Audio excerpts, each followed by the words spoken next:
안녕하세요. 어제 176달러에서 177달러 사이에 테슬라 주식 5주를 추가 매수했습니다. 저희 부부가 보유하고 있는 테슬라 주식 수는 3,180주가 되었습니다.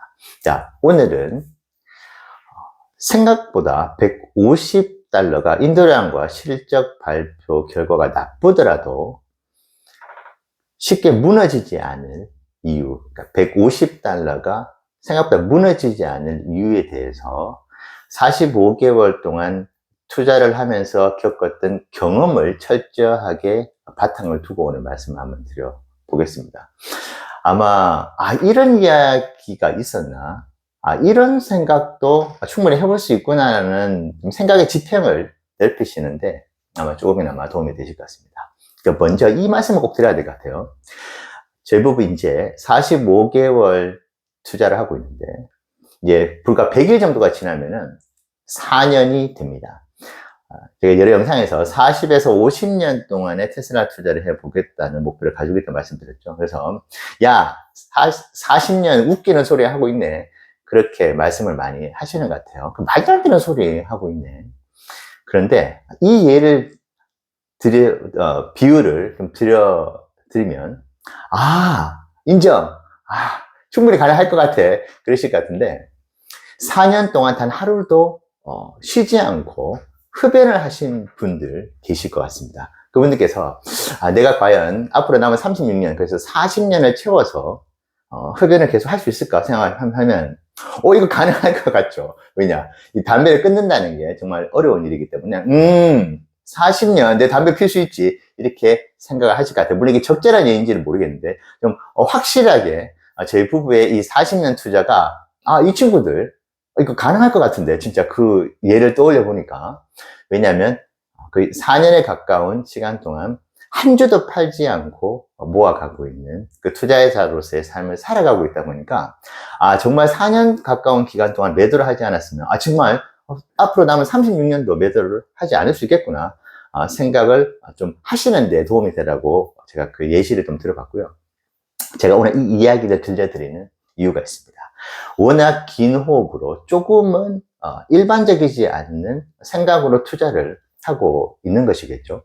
그러다 보니까 테슬라라는 회사를 바라보는 관점 역시, 특히 테슬라가 펀더멘탈이 견고한지 견고하지 않은지에 대한 그 생각을 할 때 생각이 많이 다릅니다. 예를 들면 로보택시와 옵티머스, 그 사업들은 어마어마한 미래 가치를 가지고 있죠. 근데 그 가치만큼 중요한 것으로 보는 것이 바로 테슬라의 일론 머스크의 그 후계자 구도입니다. 테슬라의 일론 머스크가 절대 10년 이상, 15년 이상 테슬라의 CEO로 남아있고 싶지 않을 거예요. 지난번 카타르 월드컵에서 메시가 한 인터뷰가 있습니다. 자신이 가지고 있는 이 삶의 무게, 자신이 감당해야 될 삶의 무게가 너무나 무겁다는 그 심경을 토로한 바 있습니다. 일론 머스크 역시 자신이 현재 세상을 바꾸는, 전 세계의 집중 조명을 받고 있는 자신의 삶이 너무나 힘들고 고단할 것 같아요. 그래서 저는 2030년까지 아마 일론이 그때 되면 아마 본인의 나이가 60이 가까워질 것입니다. 그러면 조금은 테슬라의 자리를, 그 CEO의 자리를 내려놓을 가능성이 저는 충분히 있다고 생각하기 때문에, 자, 그러면 테슬라의 그 다음 후계자가 누굴 것이냐?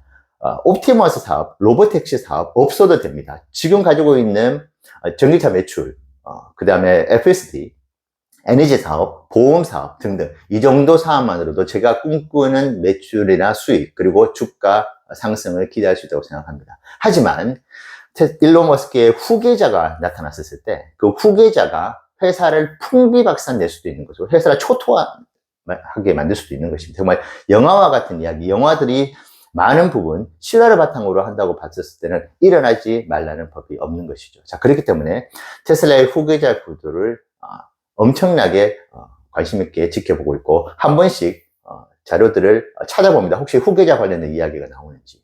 자, 제가 오늘 이 말씀을 드리는 이유는 테슬라의 펀더멘털과 관련되어 있는, 실질적으로는 많은 사람들이 이야기하는 이야기를 꺼내보려고 합니다. 그리고 왜 150달러가 무너지지 않을 것 같은지에 대한 이야기도 좀 연관이 있는 것 같은데요. 테슬라가 101달러가 갔을 경우에 여러분들께서 과연 일론 머스크가 101달러까지 갈 것이라고 본인도 상상을 했을 거라고 생각하십니까? 만약에 일론이 2022년도 초에 트위터 인수에 대해서 고민을 할 때 누군가가 나타나서, 미래 예언자가 나타나서 구스를 꺼내주고 구스를 쓰다듬으면 2022년 연말에 어떤 일이 벌어질지에 대한 그 사실을, 그 상황을 알 수 있다고 만약에 한다면, 그래서 만약에 구스를 굴렸는데 101달러까지 테슬라 주가가 떨어지는 장면을 본다고 했으면 일론 머스크가 절대 트위터 인수를 하지 않았을 것입니다. 자, 그 뜻은 일론도 전혀 예상하지 못했던 101달러였고 본인도 방심을 했고 테슬라 투자자도 방심을 했습니다. 150달러 설마 무너지겠어? 하염없이 곤두박질을 쳤었을 때 일론 머스크는 너무나도 두려움을 가졌을 것입니다. 왜냐? 잘못하다가는 회사가 날아갈 수도 있는 상황이 올 수 있는 것이었기 때문이죠. 그래서 그때의 교훈을 뼈저리게 자기가 실제 경험을 하면서 느꼈을 것입니다. 그랬기 때문에 왜 일론 머스크가 FSD 한 달 무료 배포에 대한 전격적인 발표를 이메일이 유출되는 것처럼 그렇게 또 상황 설정을 해서 인도량 발표가 나기 일주일 전, 그리고 중국의 주간 판매량 결과가 나쁘지 않게 나왔던 그 당일날 일론이 이 한 달 무료 배포에 대한 이야기를 꺼냈을까요? 그것은 여러 가지 합리적인 추론이 가능합니다. 일론이 이번만큼은 주가 방어에 적극적으로 나서겠다는 뜻으로 충분히 풀이할 수 있는 것이고, 테슬라에 대해서 비관적으로 이야기하시는 분들이 야, 이거 주가 방어하려고 정말 일부러 이렇게 딱 타이밍 맞춰가지고 이 한 달 무료 배포권을 지금 날렸다고, 그런 또 비난도 하면서 또 조롱도 하지 않았습니까?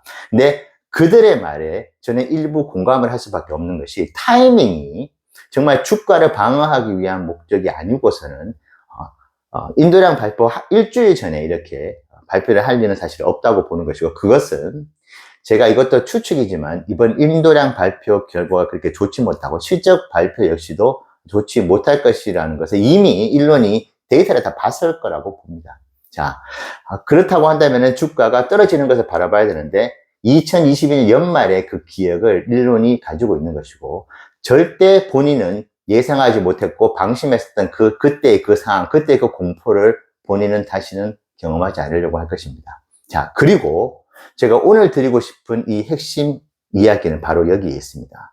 일론이 그 당시에 어떤 이야기를 한지 아십니까?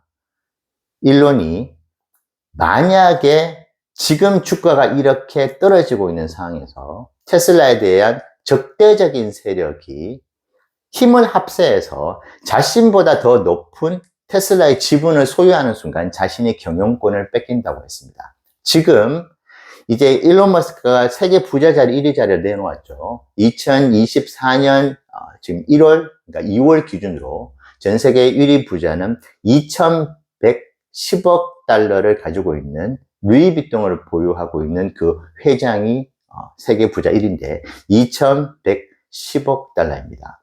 테슬라가 만약에 현재 시총 그냥 800억이라고 할게요. 800조라고 하겠습니다. 우리나라 돈 지금 774조인데 800조의 현재 시총인데, 이것도 계산을 쉽게 하기 위해서 테슬라 주가가 현재 180달러에서 반토막이 난 90달러로 떨어지게 될 경우에 시총이 400조가 됩니다. 그러면 이 400조에서 100조, 100조라고 하면은 테슬라 지분의 25%를 차지하게 됩니다. 자, 100조라고 하는 금액이 어마어마하게 큰 금액인 것만 사실이죠. 하지만 대한민국 국민이 느끼는 100조와 미국인이 느끼는 100조는 또 다릅니다. 아무래도 미국이 우리나라보다 선진국이고 현금 가치에 대해서 바라보는 것이 그쪽이 같은 1달러라도 조금 다른 것이죠.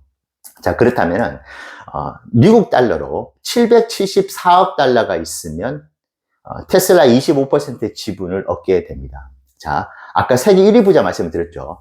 그럴 리는 없겠지만 2110억 달러의 자산을 보유하고 있는 그 루이비통을 소유하고 있는 회장이 자신의 자산 30%를 만약에 테슬라 주식을 사게 되면은 일대 주주가 바뀌게 되는 것입니다. 그래서 그때 일론이 이 얘기를 했습니다.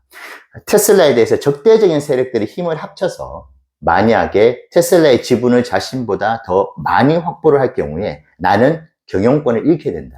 그렇기 때문에 물론 이것이 일론 머스크가 자신의 지분을 더 높여야 되겠다는 것을 은연중에 우회적으로 좀 어필하기 위해서 그런 이야기를 꺼냈을지 모르겠지만 이건 저의 내피셜이 아닙니다. 이건 일론 머스크가 이 얘기를 했는데 그 당시에 제가 그 얘기를 듣고 저는 40년, 50년에 투자하려고 목표를 잡고 있는 사람으로서 테슬라의 펀더멘탈이 깨지는 것은 바로 그런 경우입니다. 만약에 일론이 경영권을 잃게 되는 것은 테슬라의 펀더멘탈이 무너지는 것이라고 저는 생각하는 것이거든요.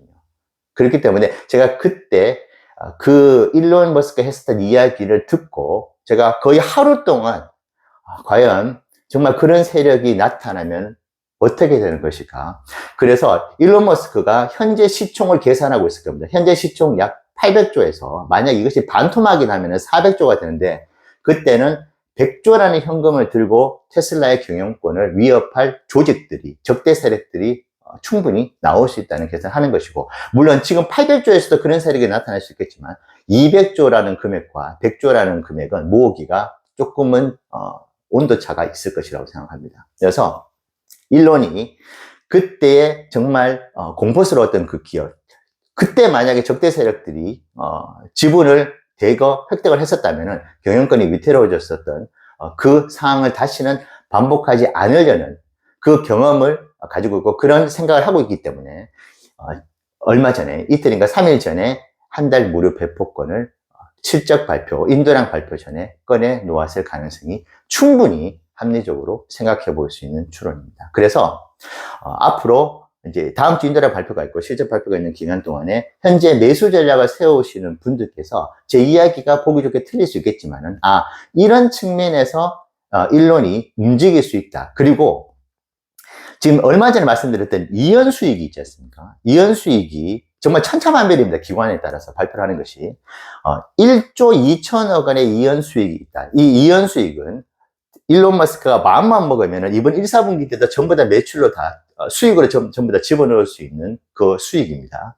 아직까지 발생을 하지 않은 수익인데 6.2 빌리언 그러니까 약 우리나라 돈으로 8조 원의 이연 수익이 있다는 사람이 있고 그 다음에 정말 공교롭게도 딱 그 절반인 평균인 4.7조 원의 이연 수익이 있다는 것이 얼마 전에 또 발표가 되었습니다. 자, 일론이 이 이연 수익을 만약에 실적 발표 결과가 좋지 않았을 거라는 것을 이미 예상을 하고 이연 수익으로 EPS를 한꺼번에 끌어올릴 시나리오 역시 가능하다고 봅니다. 그래서 생각보다 실적 발표와 인도량 발표가 결과가 많이 안 좋아도 이연 수익이라든지 그리고 테슬라의 일론 머스크가 이번 가이던스에서 잭팟을 터뜨릴 수 있을 만큼 주가를 충분히 적어도 150달러대를 커버할 수 있을 만큼의 호재들을 던질 가능성이 충분히 있겠구나라는 것을 저는 인도량 발표 전 중국의 주간 발표가 24% 마이너스가 나는 그날 한 달 무료 배포권을 던져지지 않았느냐 그런 생각도 감히 해봅니다. 인도량 발표와 실적 발표 때 매수 전략에 참고가 되시면 좋겠습니다. 감사합니다.